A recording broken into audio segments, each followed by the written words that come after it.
Layaknya sebuah acara adat di Minangkabau, pelajar ini juga memperagakan awal kedatangan ke sebuah acara adat yang diwarnai arak-arakan terlebih dahulu dengan membawa berbagai makanan yang nantinya akan dihidangkan. Pelajar juga mengenakan pakaian khas Minangkabau yang tentunya diiringi musik tradisional gandang tasa. Seperti biasa sebelum perundingan dimulai, sirih dan caranu adalah sebuah pertanda kalau apa yang dimaksud akan disampaikan. Setelah isi carano dinyatakan lengkap, baru perundingan dimulai dengan berbicara secara adat petata petitih.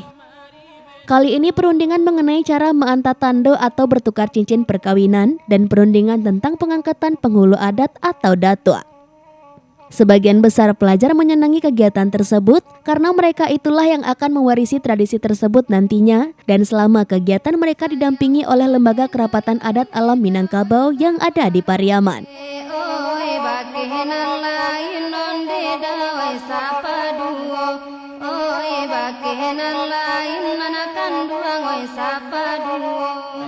Sangat senang karena bisa untuk menambahkan wawasan dan ilmu yang ada tentang ilmu yang ada di adat Minangkabau, dan harapannya bisa lanjut untuk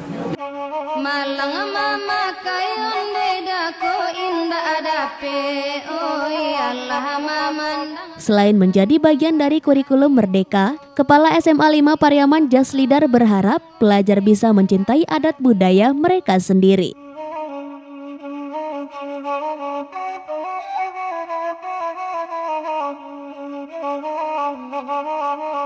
Anak diajarkan untuk mengenal kearifan lokal yang ada di tengah-tengah masyarakat.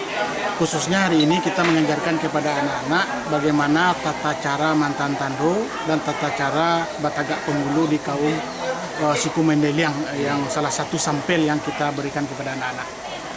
Dari implementasi kurikulum Merdeka, namun kita punya pilihan yang dikenal dengan profil pelajar Pancasila, dan salah satunya adalah demokrasi. Maka di dalam demokrasi itu berbagai hal diperkenalkan, diantaranya pengangkatan datuk, dan satu lagi kearifan lokal. Kearifan lokal itu diantaranya kita kenalkan mantan tando, agar anak-anak ini kenal dengan bagaimana mantan tando di dalam masyarakat Pariaman.